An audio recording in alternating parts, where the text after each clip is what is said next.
viidiyoo waggaa torbaan dura yoo xiqqaate kaasaasii bara 2012 akka lakkoofsa biyya keenyaatti guyyaa wixataa yookaan ammoo bara 2019 faranjii. Jawaar Mohaammed dogongora guddaa dogongora akkasii Jawaar irraa ni argama jedhee yaadeen beeku. Viidiyoo waggaa 9 dura jaarsi kun bara wayyaanee dubbatan sana akka haaraatti fidee akka suuraa asirratti agartan kana mootummaan nagaa namaa hin eegne na filadhaa jechuun danda'a jedhee gaafate. Jaarsi kun immoo kana kan jedhe ammaa miti gaafa wayyaanee sana. Sigalee viidiyoo waggaa 10 waggaa 9 duraati. Jawaar akka haaraatti qabee fidee qindeessee fide jechuudha. Duuba jaarsi kun osoo oolee hin buliin wanta hojjette kun daba an ammaa miti kan hin dubbadhe duri maqa balleessiidhaan irratti deemaa jirta. Rabbittan si kenna maatii korraa na dhiisuu deemta.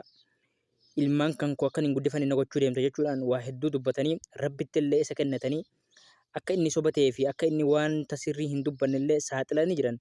Xiinxalaan siyaasaa kun egaa akka malatti lafti ittiin cite waan jedhu dhabee jawween keenyaan ni jaalatan kabajana duraan Jawaar jechuun egaa nama Hayilamaariyaam Dassaalenyitti barri cufee fincaansi of keessatti fincaansi jedhama garii ni jedhama garuu wanta akkasii kun ni jedhama. Har'a gaa jaarsa miskiina viidiyoo waggaa 9 dura baasee jaarsii gabbaanii lallabanii jennaan sanaan booda Jawaar dhiifama gaafatee jira jechuu barbaadeetan. Ana obboleessa kee kayoo jiraadhe si fayyadu kayoo ulfaadhe ulfinni kiyya keetii kayoo guddadhe guddinni kiyya keetii yoo mootummaa faana mataa waliin buuftu maali bu'aan ati keessaa argattu? Maal bu'aan ati keessaa argattu? Maal keessaa argatta?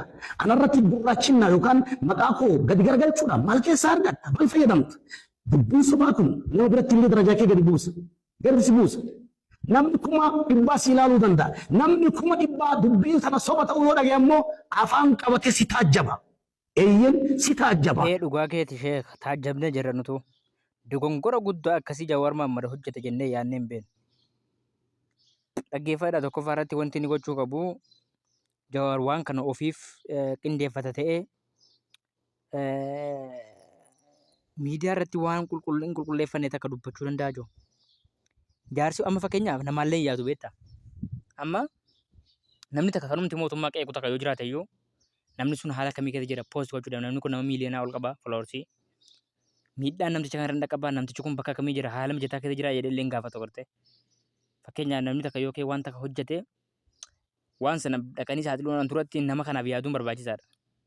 Amma silaa dhugumaan ta'e iyyuu namtichi kun yeroo kanatti Jawaar nama Itoophiyaa diiguudhaaf fiigaa jiru.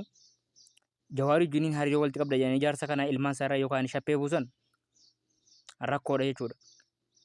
Sigalee as keessatti waan isin jechuu qabu waan takka gisee qabattanii jettan hanga dhugaa fi soba isaa adda sirrii baaftanii furattanii hin fiigina.